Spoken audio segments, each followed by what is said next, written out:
I can't describe it, but I felt like some part of Molly was still here.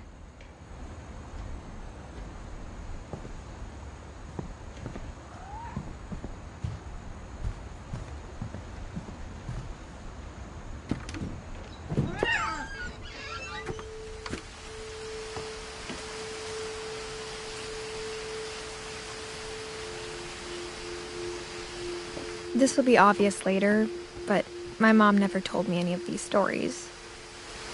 Edie would have, but Mom didn't like bringing up the past.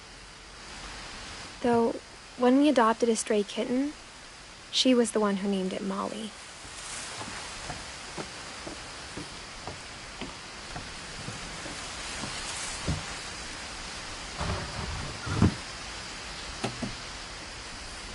I spent a lot of time in Great-Grandma Edie's room.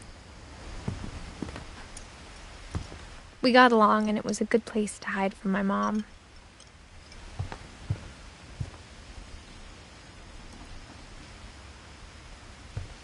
Edie gave a big interview about a mole man living under the Finch house.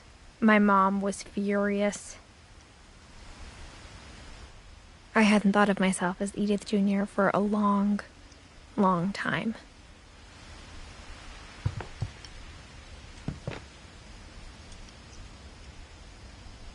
When Edie told people Sven was killed by a dragon, she could also have said he was building a dragon-shaped slide that collapsed.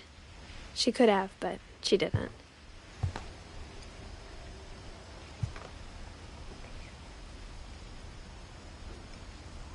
Even in her 90s, sometimes Edie seemed a lot younger than my mother.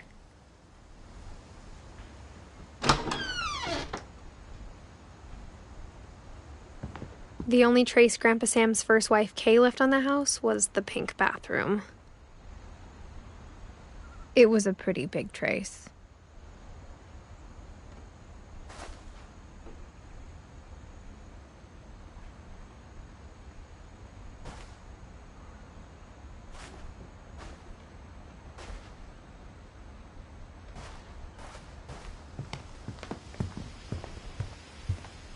Her room was like a museum.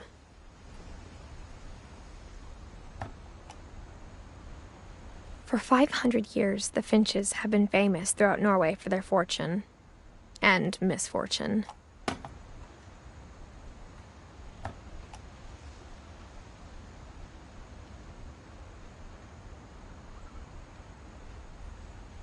Odin Finch buries the latest victims of the family curse, his wife Ingeborg and their newborn son, Johan. On January 7th, 1937, he set sail with his family and his house, hoping to leave the curse behind.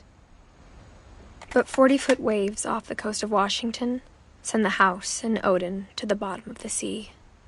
Odin's daughter Edie, with husband Sven and baby Molly, step ashore on their new home, Orcas Island. Odin Finch is the first to be buried in the new family cemetery.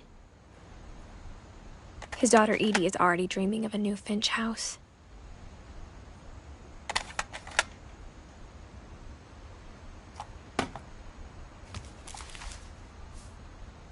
Whatever's wrong with this family, it goes back a long ways.